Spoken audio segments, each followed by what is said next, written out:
lwaki omukazi asobola okwanguyira okusamula amazzi? Omanyi lwaki omukazi osobola okumuzina n'ayiwa amazzi ekidomola ne kiggwamu ate omulala n'omuzina ne bigaana?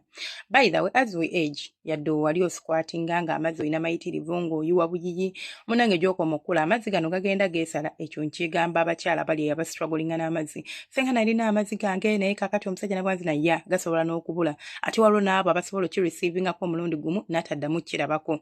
First of all, kimulina okumanya mumulobooza amazzi gano eno gavaawa. Abasajja abasinga bagamba nti musulo, nti omukazi akufukira mu musulo. Kansooke nkiba breaking it down. Amazzi gano eno gava mu kye tuyita skin glands, agava mu kye tuyita bladder yo. Bladder yetereko omusulo, but teguba musulo. Munkwate bulungi, teguba musulo. Era amazzi gano gayina organs bbiri.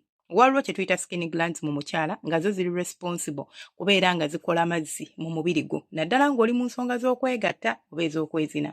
Ne tubeera ne bladder etereka enkali oba storing enkali. Kyokka amazzi g'osquatinga gava ewantu wa mirundi ebiri oba galina components oba galina organs bbiri. So mu bladder yo ensigo zo buli we zibeera nga zikola emirimu gyazo ziyina amazzi ge gaproducinga. Mu luzungu kye nandiyise diluted fluid. Kati amazzi ago gabeeramu ago agali mu nsigo zo ago amanya agaproducing mu nsigo zo gabeeramu omusulo omutini, a small component of musulo, ne mubeeramu kye tuyita ura. Eyo naye eba component, ate ne mubeeramu kye bayita uric acid. Kati ate ne mubeeramu era ekirala kye bayita creatine, I think creatine, mumba sikisomye bubi, if the pronunciation is wrong munansonyiwa siri muzungu. So kati then ate amalala gano eno ageegattamu agava mu skin glands. Skin glands yandibadde nga prostate oba abamu bagiyita prostate y'omukyala. Bwe mba nsomesa ebiseera ebisinga ku mana waliwo akafo kentera ogamba nti P-spot mba njogera ku prostate. Abakyala naffe tulina prostate. Tereba nnene ng'ey'omusajja oba ki, it's just small glands. Buba buglands nga butini nnyo nnyo era bubeerawo ku bisenge by'emmana. Wano nga wakayingira bayitawo front walls, awo nga wakayingira munda katini bubeera opposite nga bwolaba nga wakayingira munda n'okwata waggulaawo bw'otugamba nti tulinawo gispot oba wempita akawompo k'emmanaze. Kati ate opposite akawompo k'emmana wansi we wali P-spot. P-spot gye tuyita prostate oba gye wandiise skin glands, just small glands obuli located awo wansi awo. Kati kati ate urethra y'omukazi amazzi gano we gagenda okufulumira kati bw'otuba tugyogerako ate buno obuntu bwe njogerako bu skin glands buli located we tuba tuwogedde ku urethra buli located at the lower end of the urethra y'omukyala.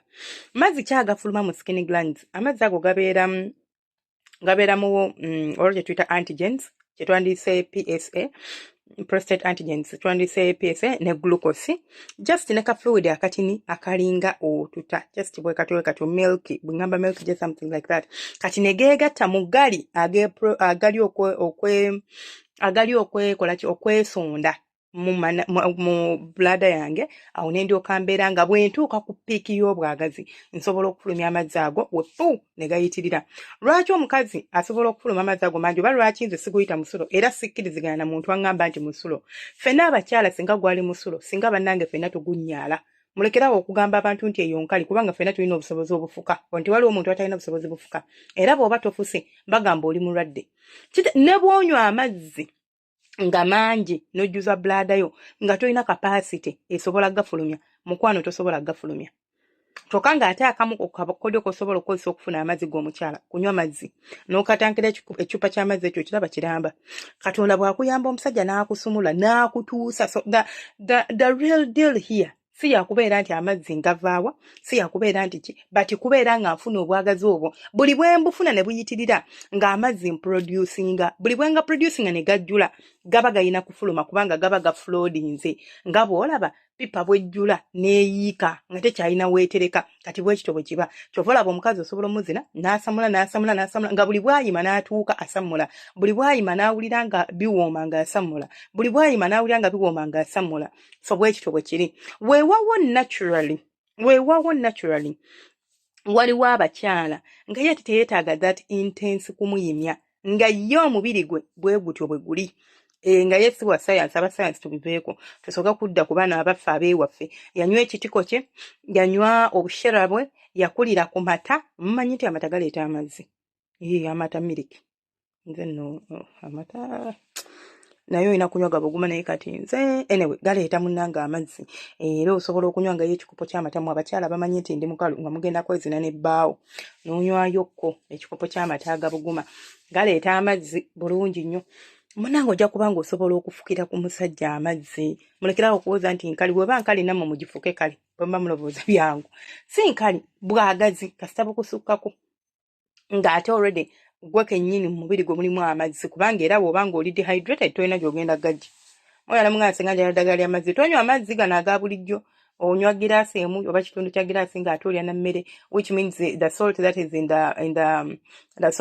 in the food agenda kubanga agamazzi gakozesa nga tolina na mugaso gwago ate mb'onyonya amazzi gasammuka mubeereemu nammwe nywa obushera nywa ebintu ebireeta amazzi mu mubiri gwo ebisobola okufuula hydrated totuuke ku nsonga z'okwepimpina ng'ekintu kikola ki kigguka bulungi nnyo so amazzi ago ababadde bambuuza we gava amazzi ago abadde bagamba nti no nkali amazzi si nkali galiza okuba mu component lw'enkali routine a small amount of urine but it's not like completely urine nedda mulimu components endala ezirimu mulimu prostate antigens mulimu ura mulimu uric acid mulimu creatine oba bakita creatine oba bwekityo I'm not muzungu awo tugumirewo tutambulirawo so byebyo ebyange nze tenesigera nga nze singa 526 mwirabira mugende muzina bakyala bamwe banyumirwe omukyalo osobola otya okumusamuza ebyo twabyogerako omukyalo osobola otya okumuzina n'aleetaaga amazzi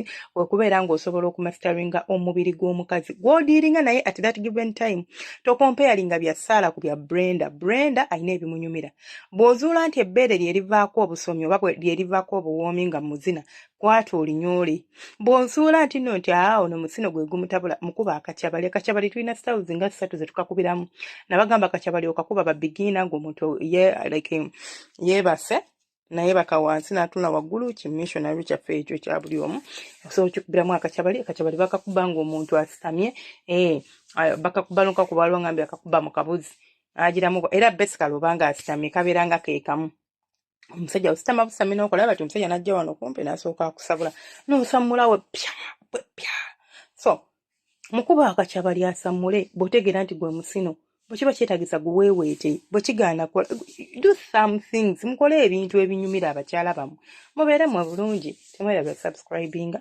baagala nnyo akuuma takumira mpeera temujjanga okwo abanjagaliti ngamba omungu oba omukama katonda bye bye.